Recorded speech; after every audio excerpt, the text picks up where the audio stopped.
Imagine feeding your whole family for just 15 cents. In 1931, when grocery stores might as well have been jewelry shops, mothers across America were performing miracles in their kitchens. I'm going to show you 25 lunch recipes that got families through the Great Depression. One of them fooled New York's fanciest food critics and now sells for $22 a plate.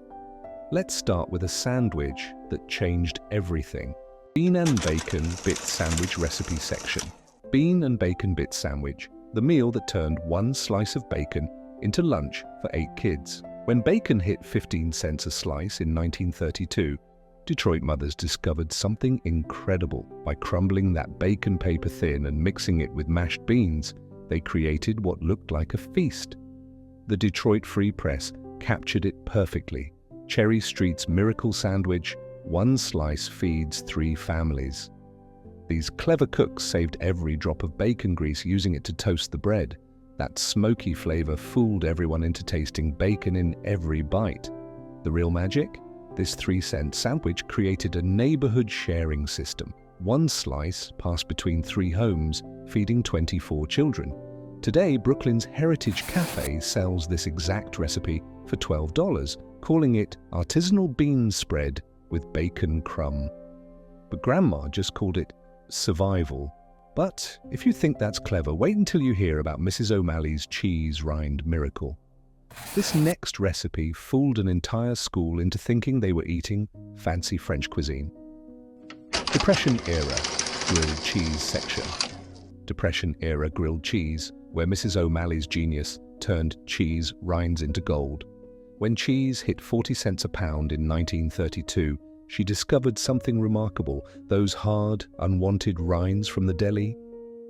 Grated fine and mixed with a splash of milk, they melted just like expensive cheese slices. The Chicago Daily News spotted her secret in 1933. Local mother's rind revolution feeds entire block. Every Monday, neighbors would trade their rinds at her back door. By Thursday, the smell of toasted cheese sandwiches filled the street. Her special touch: brushing the bread with onion water before toasting, a trick that made even the smallest amount of cheese taste rich. One deli's trash became a neighborhood treasure. 5 families sharing rinds meant 5 days of hot lunches. Cost then? Just 2 cents a sandwich. Today? That same recipe sells for $14 at the Vintage Kitchen in Manhattan, labeled as artisanal rind blend grilled cheese. Speaking of transforming simple ingredients, wait until you hear about what they did with just 1 egg. Creamed eggs on toast section. Creamed eggs on toast, the meal that turned 1 egg into breakfast for 6. Here's the genius part. Mothers would boil that precious egg, then slice it paper thin using string, because even knife marks wasted tiny bits. But wait until you hear the real magic: the cream sauce that made everyone think they were eating dozens of eggs.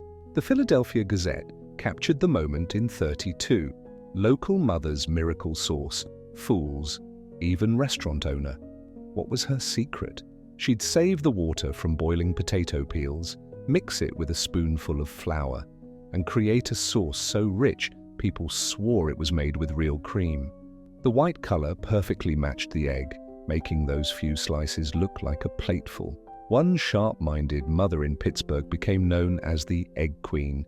She traded her sauce-making secret with farmers for fresh eggs. Cost back then, 3 cents per serving. Today, this exact recipe appears on the Farmer's Daughter Cafe menu for $16, marketed as Heritage Creamed Eggs. Here's something wild: that same potato water trick is now trending on food blogs as a revolutionary vegan cream sauce. History really does come full circle. Speaking of kitchen magic, wait until you hear about garbage soup. Trust me, the name might sound terrible, but this next recipe saved an entire neighborhood during the winter of '33. Garbage soup, don't let the name fool you. This meal turned kitchen scraps into liquid gold. When food was so scarce that even potato peels became precious, one Chicago neighborhood transformed their entire way of cooking. The Chicago Tribune headline said it all: South Side mothers create eternal soup, feeds block for months. They called it the never-ending pot, and here's why. Every morning, neighbors would drop off their vegetable scraps, carrot tops, onion skins, celery leaves. One clever mother, Mrs. Rodriguez, discovered that potato peels created a creamy broth that made the soup taste rich. The real genius? That pot never went empty. As families took their share, others added new scraps. The secret ingredient? Time itself. By day 3, even plain water and vegetable peels tasted like grandmother's special recipe. A bowl cost nothing in 1933, just kitchen scraps and community spirit. Hold on to your spoons because modern restaurants caught on. The Sustainable Kitchen in Seattle now serves this exact concept for $18 a bowl, calling it Heritage Vegetable Broth. Those potato peels you threw away this morning, they might have been worth more than you think, but that's nothing compared to what these mothers did with stale bread. Our next recipe fooled an entire fancy restaurant into putting it on their menu. Bread croquettes section. Ever wonder what happened to stale bread during the Depression? Let me introduce you to bread croquettes, the dish that turned rock-hard bread into what people swore was fancy meat. The Boston Herald uncovered this miracle in 1933. Downtown restaurant serves poor man's croquettes. Customers can't tell the difference. One resourceful cook, Emma Thompson, had local bakeries saving their unsold bread. Her secret? Soaking it in seasoned broth, rolling it in saved bacon grease, and coating it with crushed crackers. The local diner where she worked sold out every Thursday their special meat croquette day. Nobody knew they were eating yesterday's bread. Cost per serving in 1933, just 4 cents. The kicker? That same recipe appeared at the Heritage Bistro last year, $16 for 3 croquettes. But here's the real shocker. A food magazine recently tested Depression-era croquettes against real meat ones. In a blind taste test, the bread version won. Your great-grandmother's meat might not have been meat at all. Now let me show you what these kitchen magicians did with one slice of Bologna. Before we move ahead, make sure you hit that subscribe button to keep in touch. Poor man's sandwich spread section. Poor man's sandwich spread transformed one slice of Bologna into lunch for an entire week. The New York Times called it the miracle spread of 1933, and they weren't exaggerating. Here's what made it genius. Mrs. Sullivan from Baltimore discovered that grinding one slice of Bologna with day-old bread and pickle juice created enough spread for 12 sandwiches. The pickle juice wasn't just for taste, it preserved the mixture all week long. Word spread faster than the sandwich filling itself. At PS 127 in Brooklyn, the cafeteria started serving what they called special meat spread every Tuesday. Cost per sandwich? 2 cents in 1933. Parents never guessed their kids were trading away home-packed ham sandwiches for this spread. Fast forward to today, a trendy deli in Portland sells artisanal Bologna pate for $14 a sandwich. If only they knew.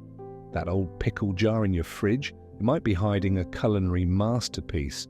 But just wait, this next sandwich took peanut butter where it had never gone before and changed school lunches forever. Peanut butter and pickle sandwich section. The peanut butter and pickle sandwich sounds bizarre until you learn its brilliant story. In 1932, when meat became a luxury, a Cleveland school cook named Martha Wilson made a discovery that changed everything. The Cleveland Plain Dealer captured the moment. School's strange sandwich becomes local sensation. By mixing diced pickles into peanut butter, she created a spread that kept children full all day. The vinegar from pickles preserved the mix for weeks, meaning families could make it last twice as long. Her trick spread through Ohio schools like wildfire. The combination of protein and tangy crunch had kids trading their expensive meat sandwiches for this 3-cent creation. The government's school lunch program even added it to their official menu in 1933. Today, this exact sandwich sells for $11 at Roosevelt's Diner in Manhattan. They call it Depression-era PB&P served on artisanal bread with house-made pickles. Now imagine turning one potato into lunch for 8 people. That's exactly what happened next, and the technique will surprise you. Potato and onion hash sandwich section. The potato and onion hash sandwich proves that desperation breeds genius. When a Michigan factory town ran out of meat in '33, Mrs. O'Brien's potato trick saved her entire street. The Detroit News ran the story. Factory wife's potato magic feeds neighborhood. Her secret? She'd slice one potato paper thin using string. Knives wasted precious slivers. Then layer it with caramelized onions between bread. The technique made that single potato look like layers of meat. Here's the clever part. She'd save bacon grease all month, using just a drop to fry each batch. That smoky flavor had kids convinced they were eating something fancy. One potato, worth 2 cents, made 8 sandwiches. The local diner owner tried to buy her meat supplier's information. Look at any hipster menu today. This exact sandwich sells for $13 at the Factory Kitchen in Brooklyn, marketed as vintage working-class hero sandwich.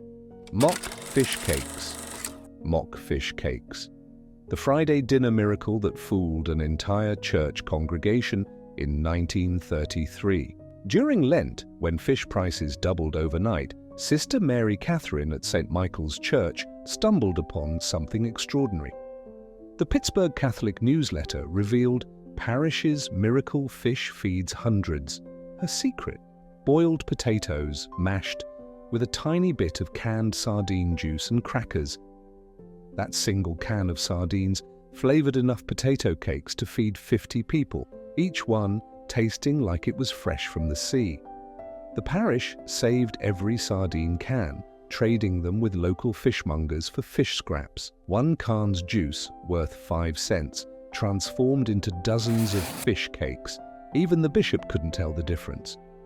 Walk into Saint and Scholar pub today, they serve these same cakes for $16, calling them Heritage Parish Fish Cakes.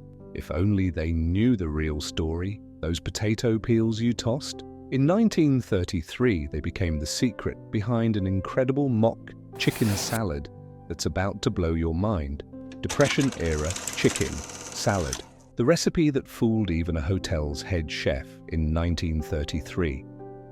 When chicken hit 40 cents a pound, Mrs. Eleanor Parker from Boston created something that would make culinary history. The Boston Globe broke the story. Hotel chef demands woman's chicken recipe, shocked by true ingredients. Her masterpiece? Diced potatoes boiled in chicken bone broth, mixed with celery and a single egg.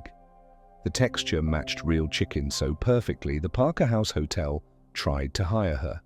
The genius move? She'd collect chicken bones from her cleaning job at the hotel, using them to make broth.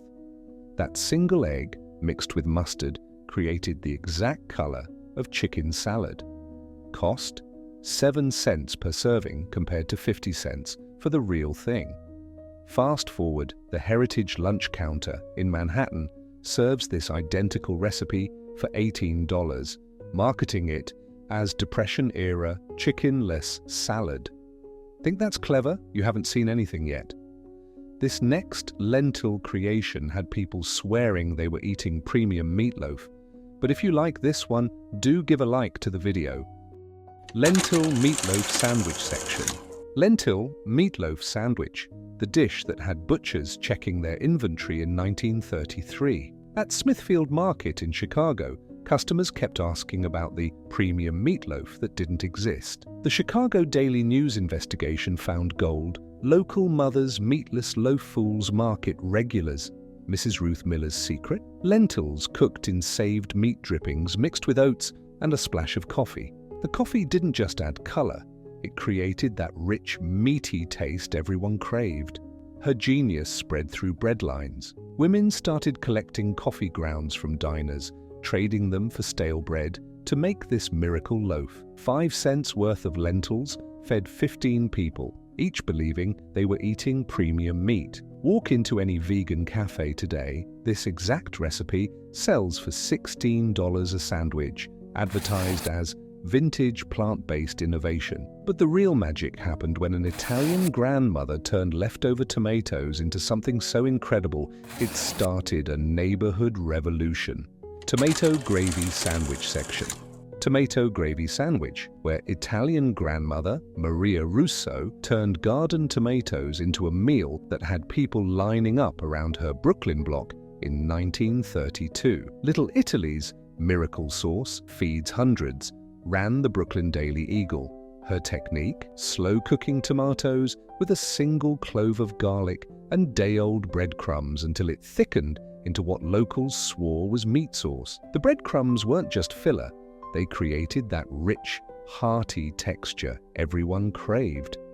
Here's the brilliant part. She taught neighbors to grow tomatoes in window boxes, creating what she called the fire escape gardens. One summer's harvest fed 3 blocks of families.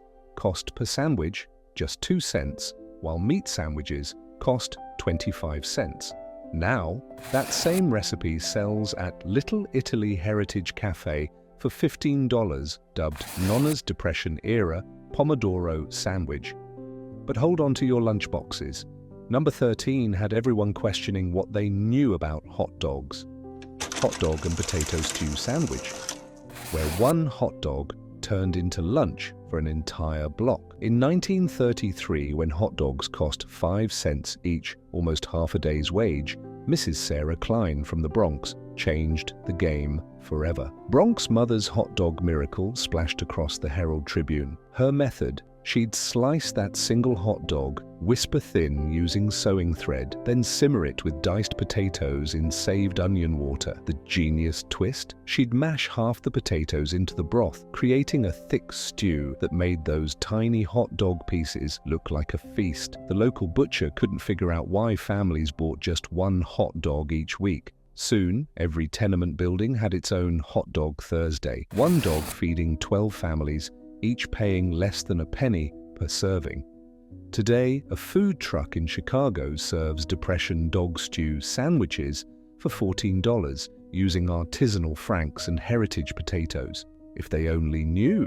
Those carrot scraps in your kitchen, they're about to become the star of our next recipe that had an entire school convinced they were eating premium tuna. Mock tuna spread, the lunch that fooled an entire Philadelphia high school in 1933. When canned tuna hit 20 cents, more than most families saw in a day, cafeteria cook Helen Murphy stumbled onto culinary gold. School's mystery fish has parents talking, declared the Philadelphia Inquirer. Her genius: shredded carrots mixed with mashed white beans, a splash of pickle juice, and just a tiny flake of canned tuna for flavor. That single can stretched to feed 200 students, each believing they had premium tuna salad. The real trick? She'd boil the carrots in saved fish bone broth from the local market. Kids started trading their home-packed meat sandwiches for her 3-cent tuna spread. Even the principal asked for her seafood supplier's contact. These days, the Green Table in San Francisco serves this exact recipe for $13, marketing it as Depression-era plant-based seafood. But what happened in Detroit with rice and beans?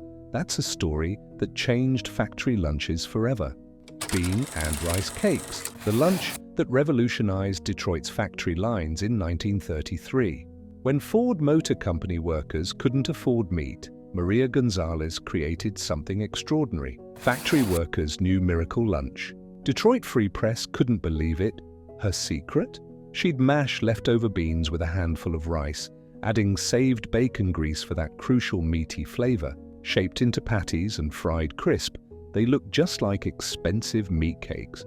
The brilliance? Workers started hosting lunch learning circles. 5 women would each bring one ingredient, creating enough cakes to feed 50 people. Cost per cake less than a penny. Even the factory foreman started requesting them. Now here's the twist. Motor City Diner sells these same cakes for $16 a plate, calling them vintage factory floor cakes. Have you ever had this lunch? Let me know in comments.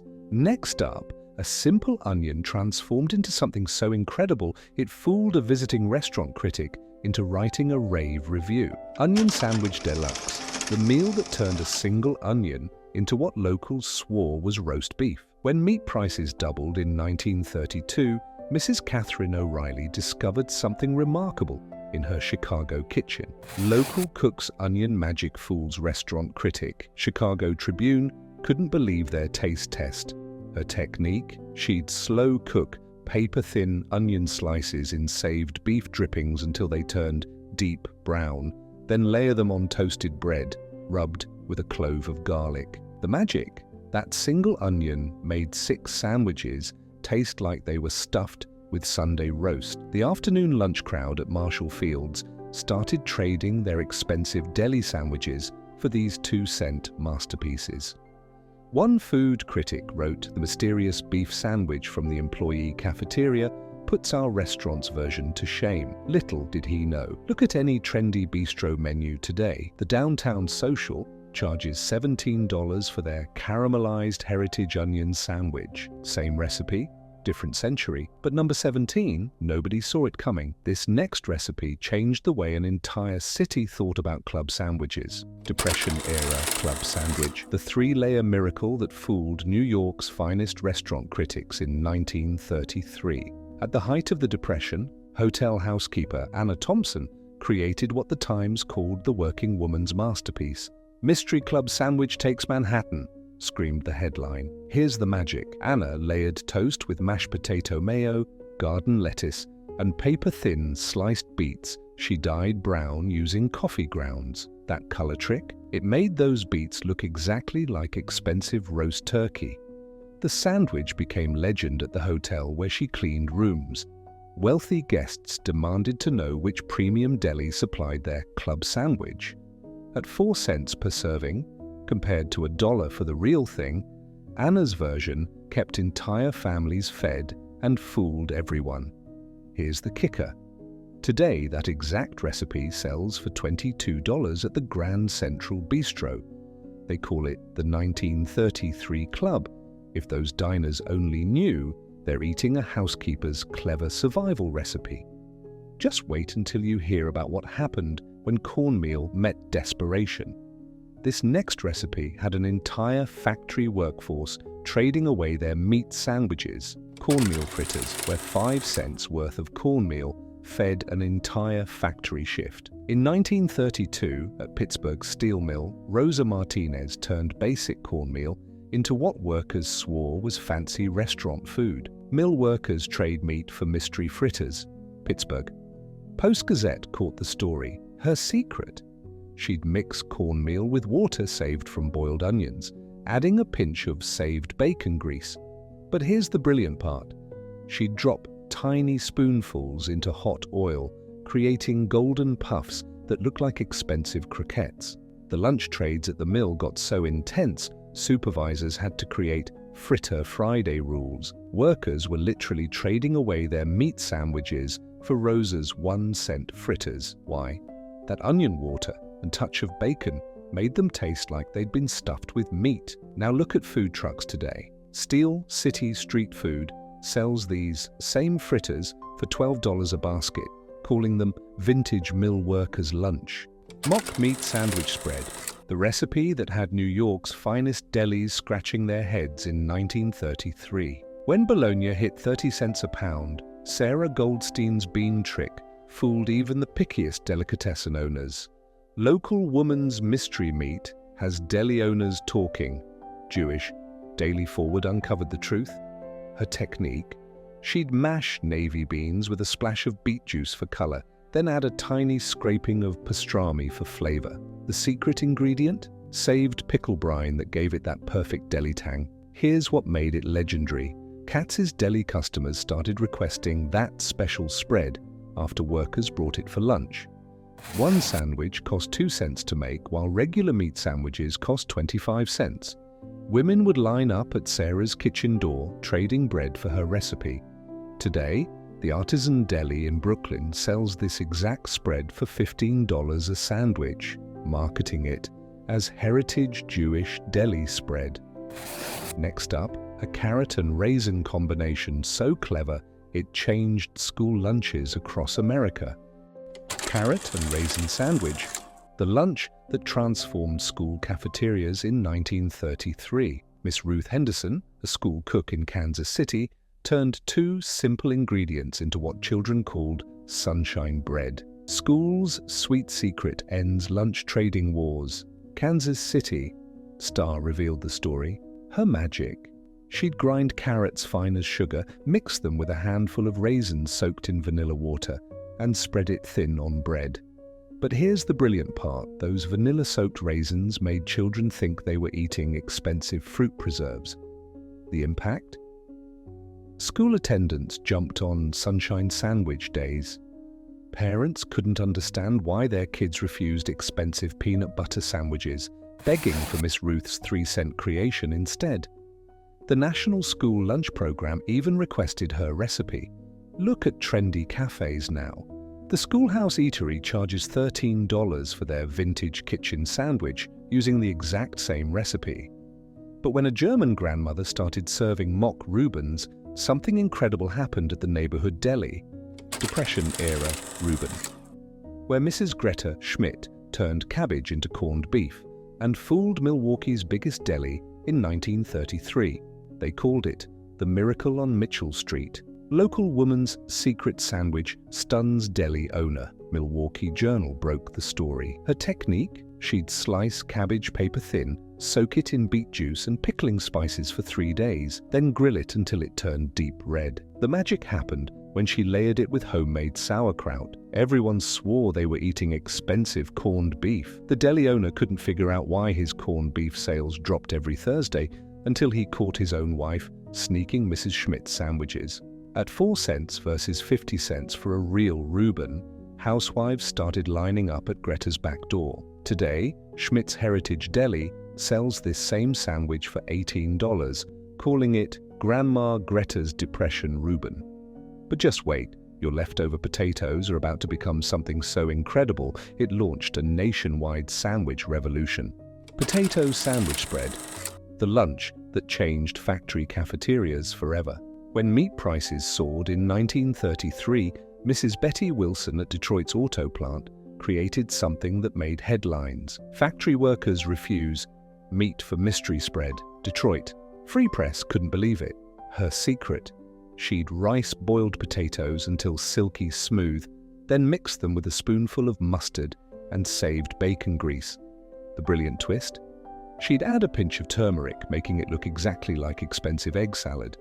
The lunch counter couldn't keep up with demand. Workers started bringing empty jars to fill with Betty's spread, paying just 2 cents instead of 25 cents for meat sandwiches. 1 jar fed a family for 3 days. Now look at the Factory Kitchen in Detroit. They sell her exact recipe for $14 a sandwich, marketed as authentic assembly line spread. As amazing as that was, what happened with simple caramelized onions left an entire neighborhood in disbelief. Sweet onion toast. The simple meal that had people swearing they were eating roast beef. In 1933, widow Mary O'Donnell's creation stunned her Boston neighborhood. Woman's onion secret feeds entire block. Boston Globe revealed it all. Her method? She'd caramelize sliced onions for hours in saved meat drippings, spread them on toasted bread, and watch as neighbors offered to trade their real meat sandwiches for her 3-cent creation. The local diner even tried copying it, but couldn't figure out her secret. A tiny drop of coffee in the onions that made them taste like expensive beef gravy. That 3-cent sandwich? It's now $15 at Heritage Cafe, called Vintage Caramelized Onion Toast. Just wait until you hear about this final sandwich that changed wedding receptions forever. Depression-era wedding sandwich, the final gem that saved wedding receptions in 1933. When Alice Cooper from Cincinnati couldn't afford catering for her daughter's wedding, she created something extraordinary. Bride's mystery sandwiches fool society guests. Cincinnati Enquirer revealed the truth. Her magic: layers of whipped potatoes tinted pink with beet juice, mixed with a touch of chicken broth, pressed between 3 bread slices. Cost 5 cents each compared to $1 for real party sandwiches. Society women started requesting her special catering, for their events. Nobody guessed they were eating dressed-up potatoes instead of expensive party spreads. Today, the vintage reception hall charges $20 for these same sandwiches, calling them Depression-era party classics. From wedding feasts made from potatoes to sandwiches that fooled food critics, these recipes weren't just meals, they were proof that American ingenuity shines brightest in the darkest times. From 15-cent family feasts to clever potato tricks, these recipes didn't just feed families, they outsmarted the Great Depression. Now they're selling for $20 in fancy restaurants. Who knew? Grandma's survival recipes would become today's gourmet gold. If you've got a family recipe with a story, share it below. I read every comment. Hit subscribe and the notification bell. Next week's video reveals a Depression-era dessert that fooled millionaires. You won't want to miss this one. Like, share, and see you next time.